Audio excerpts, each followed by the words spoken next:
What's good, YouTube? It is your boy Jerrell, Big Kool, Fletcher, coming to you from Colossal Sports TV in association with 3kingsboxing.com. And I'm here with a friend of the show, one of the best fighters in boxing, the Matrix, Andre Dirrell. How you doing, champ? I'm doing pretty good, man. Thanks for having me on. Hey, thanks for joining. All the way. First question is, I know you seen last weekend's fight because I know you're a big, watcher of boxing when you're not actually training and fight. What do you think about the World Boxing Super Series final between George Groves and Callum Smith? Um, Believe it or not, man, I didn't get the opportunity to watch that fight. Okay. You know, I'm always watching the fights too, man. But yeah, I missed that one, man. Either because, I mean, I knew I was fighting overseas, but you know, I'm not sure, the stations they aired on. But that was something I was looking forward to, and I told myself I'd watch as soon as I could. Yeah, it took place on a Friday, which threw me for a loop as well, because we know we're accustomed to seeing those big fights take place on Saturday in the afternoon. But it also aired on the Zone app that Eddie Hearn is now streaming his fights on. But to give you a little rundown of the fight, Groves was coming off that shoulder injury. He was hesitant in the beginning. Callum Smith, who had the height and reach advantage, pretty much used his jab and displayed some underrated power punching, and he got him out there. I believe in the seventh round, hurt him with a left hook, and Groves went retreating back, and he jumped on him and dropped him, and the fight was over. Yeah. Pretty much after that. Well, here's the thing, man. Callum Smith, he's young, he's up and coming, he's hungry. George Groves been in the game for a while, and he's a little past his time, but nevertheless, George Groves is always going to bring a fight, so I know he didn't shy away from that fight at all. But once he got hurt by Callum Smith, he has the height and the reach advantage to make a lot of things happen. He utilizes his height. Like you said, he was using a jab, and he finished him off once he saw he had him hurt, man. That's very expected of Callum Smith because he is a great boxer, man. He, like you said, he know how to use his reach. George Groves is going to bring a fight, man.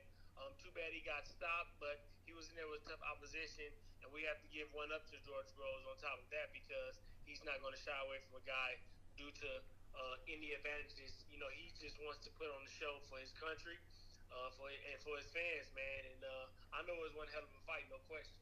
Definitely had his moments.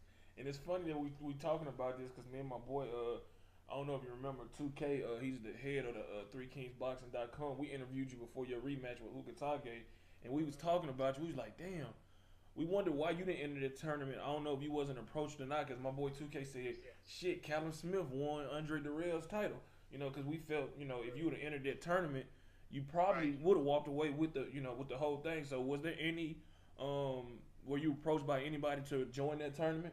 And if so, go ahead. I must have had my own thing. I must have had my own thing going on because I wasn't. Okay. I know. I'm not sure what station it aired on or not, but we have certain platforms that we stick to. Premier Boxing Champions has certain cards that he wants me on, so that probably could have been the hold up as far as limitations go. Mm-hmm. But no, I was not made aware of the tournament. I did know about it though. I wasn't made too aware of it, or I wasn't approached to enter. Okay. Now another question about this tournament before we move on.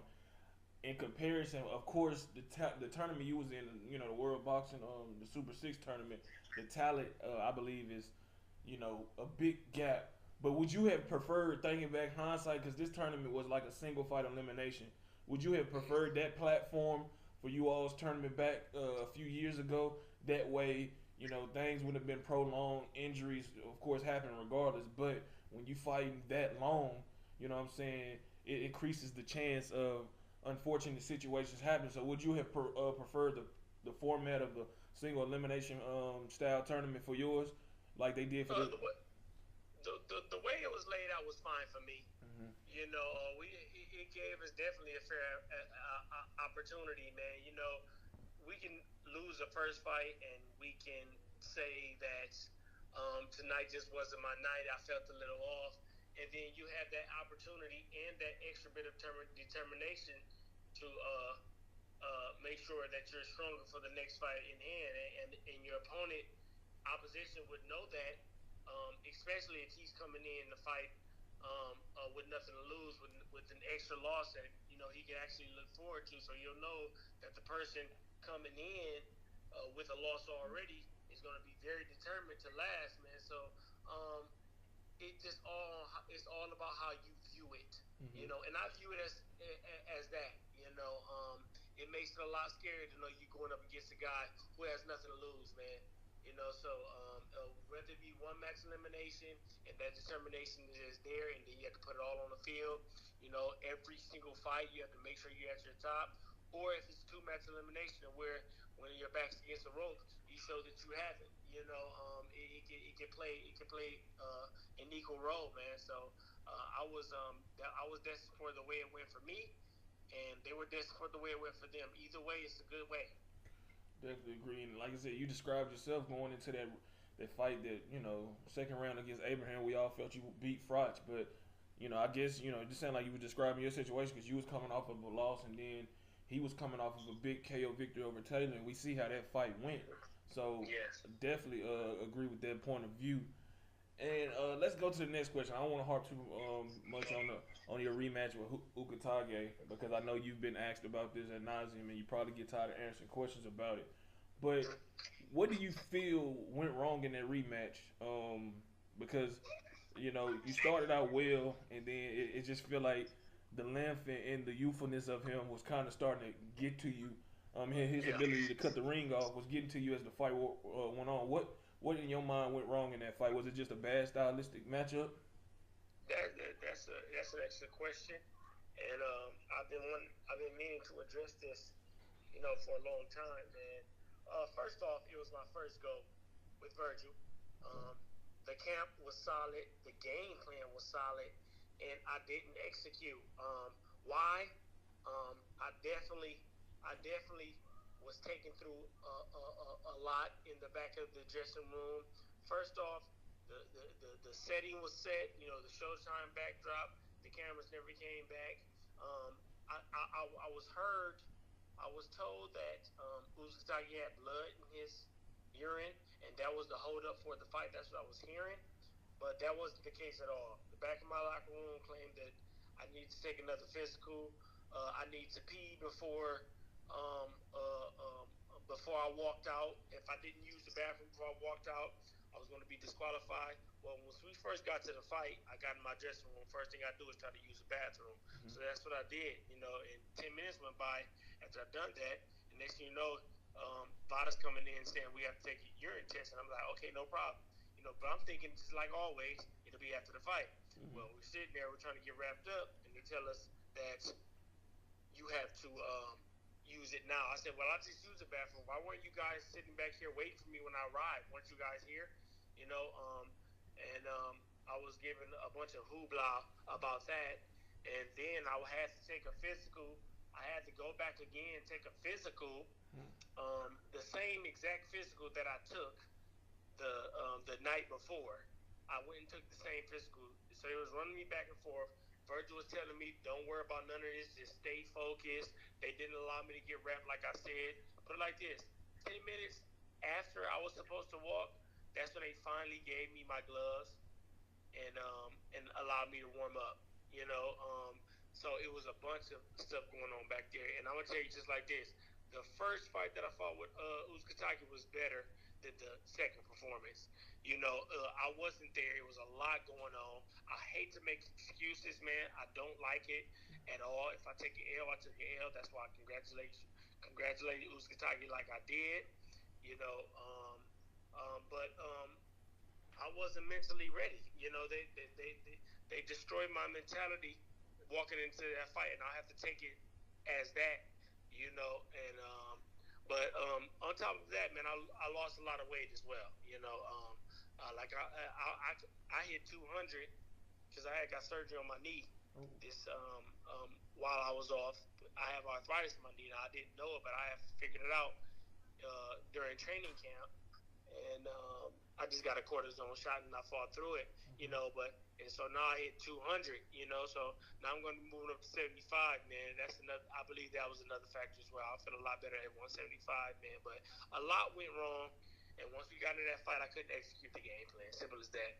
So pretty much you saying the mental aspect was gone, you know, and like I said, describing it, that is a lot to deal with, especially with a high stakes fight, you know, because I've never done that. Yeah. I've never done that before in my career. I never went through anything like that before in my career.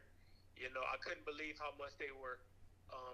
They took me back and forth from my dressing room at least 3 times. You know, it's possible. It could have been possibly 4, but all I can remember is Virgil constantly telling me to stay focused, don't worry about none of this. You know what I'm saying? And they're telling me if you don't pee, you're not fighting. So I finally tried to pee and gave just enough. And they allowed me to put my gloves on. I warmed up for maybe 3 minutes, and then I had to walk. Like everything went wrong. I didn't like the feeling at all. I hated it, you know. And thus the performance. You know, so once I get the opportunity again, hopefully Uzcategui will come up. You know, then I would love to fight him again, man. He's an excellent fighter. He's going to do big things in the middleweight division. You know, but I'm going to go up to a much comfortable weight. I believe I need to be there. Okay, speaking of him, did you see his last fight? I didn't. I missed it. I mean, what was it televised on? It was on ESPN. Yeah, I know it's hard to keep up now, man, because you got DAZN, you know, PBC, ESPN, Facebook with Golden Boy. So yeah, but he didn't look his best in that fight, man. You know, he definitely didn't look like he did when he fought you the first 2 times. So maybe that's just, you know, him feeling himself, you know, thinking the guy was easy, but he definitely gonna have to continue to stay sharp and treat every fight like he fighting you in top competition. You know, if he want to maintain that title. But next question, you leaving a dangerous division at 168 and going to what many people feel, myself included, is an even more dangerous division. You got Dimitri Bivol, you got Badou Jack, Adonis Stevenson, Elidier Alvarez, and you still got Sergey Kovalev. You know, who are you targeting? You know, because I know you up there in age now, and like you said, you stressed to me before in our conversation that you don't want to be in the game too long, and these are a bunch of tough guys, man. Skill-wise, you're up there with them, but you know, age, you know, it's kind of, you know, it gets everybody. So who are you trying to? Yeah, who are you trying to target at 175, and when can we expect to see you back in the ring? I mean, we have a 40-year-old at 175. He has WBC Adonis Stevenson. I would absolutely love to get in there with him. You know, if the opportunity is arisen, then I would definitely step up to the plate. Big name, Sergey Kovalev, Evan Alvarez, man. That's really my dream fight. Now, I know they have a rematch clause set up. But I believe the same thing can happen, man. Alvarez came in hungry, man, and he did an excellent job. You know, he lost that fight, or he was down in the cars and knocked him out. You know, but I believe he had a feel for Kovalev, and he started to unload and land the punches he needed to.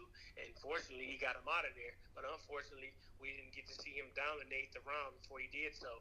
You know, but we all know now that Alvarez is one hell of a fighter, man. And Kovalev too, man. So if I could ever step in the ring with one of those two, oh man, that would be astonishing, man. So my dream is to definitely go in here and get the WBC and defend it against any of the names you just brung up. So what are your thoughts on Bivol? A lot of people are tabbing him as the future of 175. You know, he's an excellent fighter. He can box. He can punch. He has that fighter's mentality. Have you seen him fight a lot? And if so, what are your thoughts on him? I've seen some highlights, but I know he's tough from what I'm hearing.